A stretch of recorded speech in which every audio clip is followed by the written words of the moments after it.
The road ends here, as the sign says behind me. Welcome back to the early show here on a Saturday morning. We are here in Indianapolis for the Final Four, the two semifinal games tonight, national championship on Monday.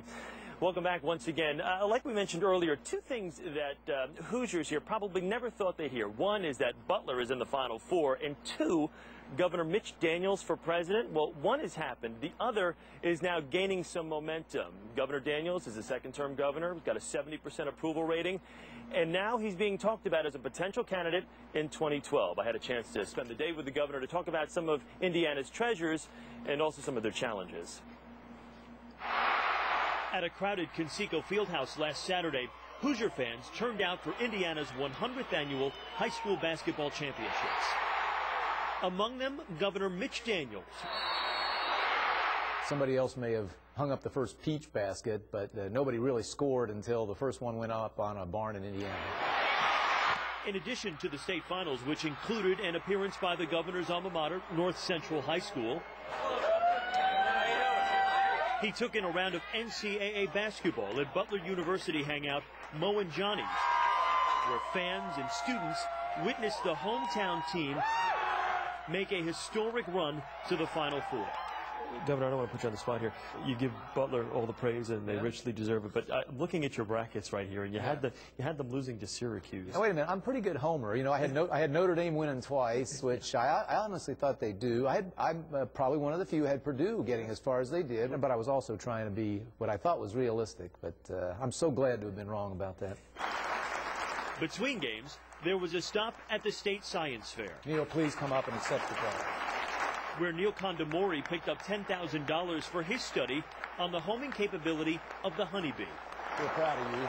A day like today, where it's a huge basketball day for the state, to have something like this, where these are the minds of the future, to be able to award an award like this to Neil. Yeah. Nothing's more fun than basketball, but nothing's as important as academic excellence. In particular, we believe in math and science. That's why here in Indiana we elevate them above everything else if we can. Got it? As we drove between the day's events, the governor and I discussed the serious problems facing Indiana, like statewide unemployment near 10% and visible remains of a housing market bust. How do you bring it back? I know it's difficult nationwide, but also locally. Well, it is not an overnight thing, but we've steadily improved the business environment of the state. An area Indiana has fared better than most states is by reining in the state budget. Hoosiers are among the few without a deficit. I know, sir. It's a success conservatives argue would make Governor Daniels a viable Republican candidate for president. I know you were once quoted as saying, when I look in the mirror, I don't see a president of the United States. But has that changed in any way? Not really. I've got serious concerns about the condition and direction of the country, and so do millions of people. And I hope to have a few thoughts to offer in one way or another. But there are other ways to do that. The governor says he'd prefer to keep his focus on the people of Indiana. And watching him share in the celebration during last Saturday's incredible victory of the Butler Bulldogs, it's pretty easy to see why. A very excitable governor. You can see really enjoying that Butler game there.